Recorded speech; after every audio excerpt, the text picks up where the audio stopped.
तो अभी सुबह के 5:45 हो रहे। तो मीनवाइल इसे भी लॉक करना है।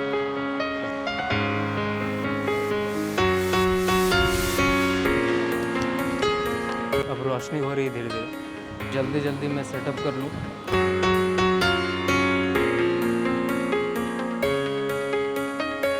और बैग अगेन फिर से भारी हो चुका है, क्योंकि इसमें अब स्पीकर रखा हुआ है, कैमरा रखा हुआ है, तो बैग अब बहुत ज़्यादा भारी हो गया।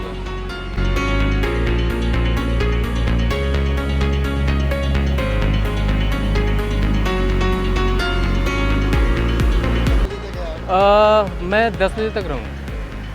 Thank you.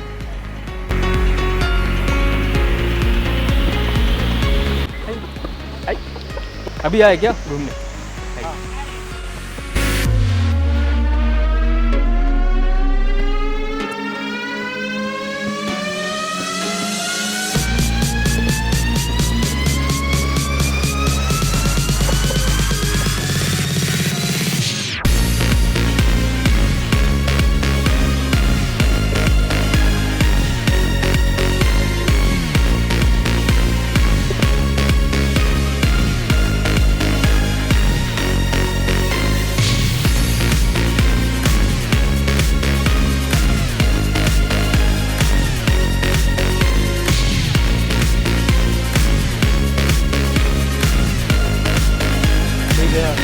हेलो हेलो, आवाज़ आ रही है? ठीक है।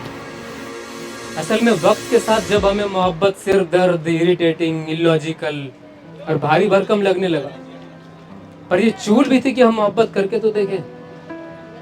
अब चूल भी थी और हिम्मत भी नहीं थी कि हम मोहब्बत करके देखें। उस कंडीशन पर हमने मोहब्बत को मॉड्यूल करना शुरू किया, उसकी कॉस्ट कटिंग शुरू की, उसके कस्में, उसके वादे, उन सबको हटाना शुरू किया और इंतजार करते रहे कि वो मोहब्बत वो चुटकी में आ जाए, और जब मन तब उसे चुटकी की तरह मसल भी सके। और तब आया दुनिया में हल्का फुल्का छरारा सा क्रश। मोहब्बत में डेप्थ थी, गहराई थी, और क्रश तो सिगरेट भी है। असल में क्रश के साथ लिबर्टी भी तो है ना। 2 महीने, 2 साल, 10 साल या उसी रात बोर होते ही आप क्रश को उठाकर नीचे रख दो, उसे बुरा नहीं लगने वाला। या फिर इतने पर मन ना मानो तो उसे मस्त हाथों में उठाओ और फुटबॉल की तरह मारो और बोलो आज की ब्रेकअप पार्टी मेरी तरफ से, आज ये पगला या पगली झूम करना चाहिए। क्रश को बुरा नहीं लगने वाला, उसे ऐसा बनाया गया। खैर जो भी हो, है तो हिस्सा मोहब्बत का ही ना। अब गंगा को हम अपनी सहूलियत के हिसाब से जितना भी मैला कर ले, गंगा तो गंगा रहेगी। तो मोहब्बत मोहब्बत है और क्रश क्रश रहेगा हमेशा। Thank you.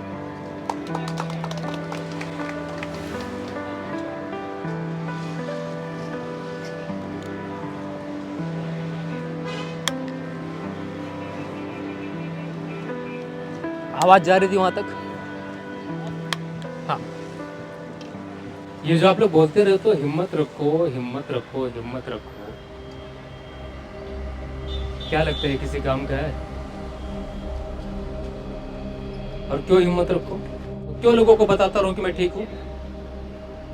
मैं ठीक नहीं हूं,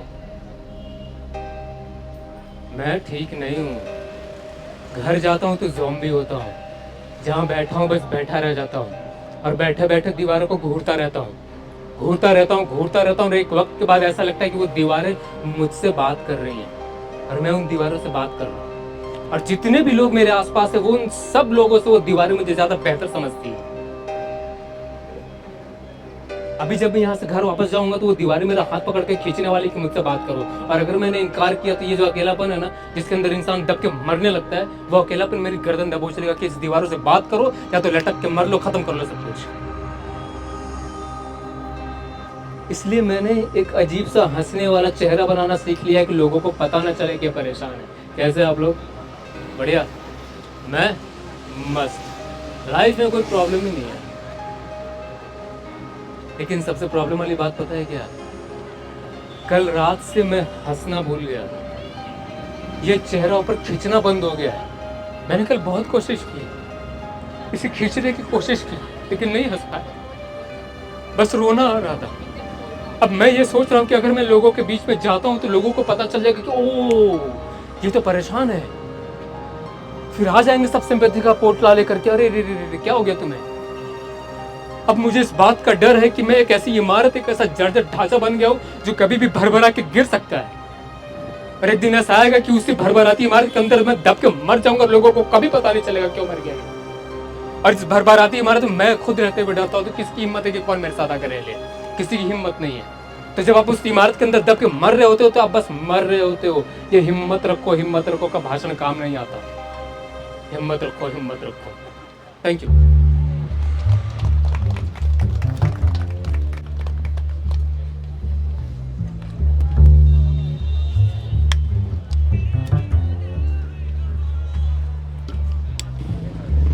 एक्चुअली मैंने स्कैनर हटा दिया है, बट स्टिल लोग पे कर रहे हैं, तो ठीक है, अच्छी बात है, उनका प्यार है जो वो पे कर रहे हैं।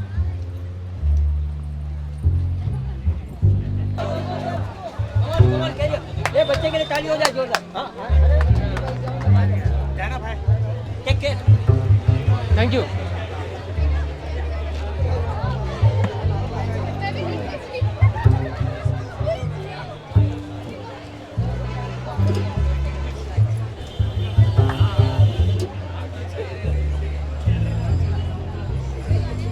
फियर,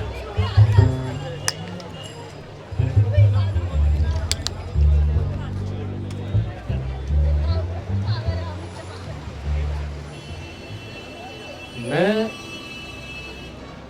डर हूं, भूत से डर लगता है,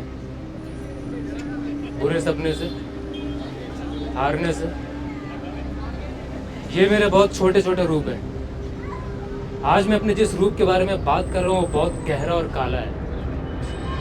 कई बार आपको समझ में नहीं आएगा कि जो डर आपके अंदर महसूस हो रहा है वो कहाँ से आ रहा है, आपके अंदर ही है या फिर वो बाहर से आ रहा है। और सच में जिस वक्त आप ये सवाल खुद से करेंगे, मैं आपके अंदर जाकर दाखिल हो जाऊंगा और अंदर जाकर बैठ जाऊंगा और बैठा रहूंगा चुपचाप। और सबसे अजीब बात पता है क्या है? आप मुझसे ही मिलने हर रोज आते भी रहेंगे। अब जब तक मैं अंदर बैठा हुआ हूँ सब कुछ अच्छा है, अच्छा लगने वाला, गूज़बम्स आते रहेंगे, लाइफ में अलर्ट रहेगा। लेकिन जिस रोज मुझे पता चला कि आप मेरे डर से कल रात से सोए नहीं हैं, अगली रोज मैं आप पर हावी हो जाऊंगा और आप सबके गुलाम होते चले जाएंगे। और मैं आपको आजमाता रहूंगा। मैं आपके अंदर कुछ ऐसा बैठ जाऊंगा जैसे कोई बिन बुलाए मेहमान घर आकर बैठा हो। आपके घर आकर बैठा है, लेकिन आप में इतनी हिम्मत नहीं कि आप मुझे उठाकर बाहर देखते हो। और मैं उस वक्त इंतजार करूंगा आपके दो फैसले का, पहला आपके डरते रहने का फैसले का, और दूसरा आपके हौसले का।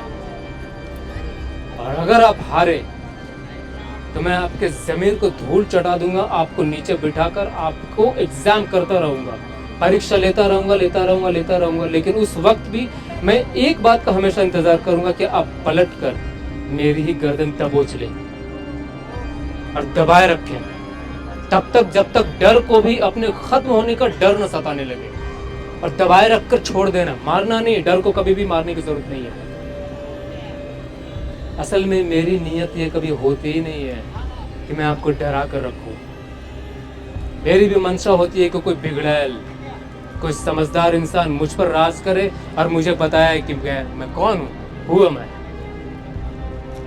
तो डर से डरने की जरूरत नहीं है, तो डर को गले लगाने की भी जरूरत नहीं है, उसे उसकी औकात बताते रहने की जरूरत है। मैं आपके अंदर से निकल जाऊंगा, या तो आपके अंदर बैठा हूं तो बैठा ही रह जाऊंगा। Thank you.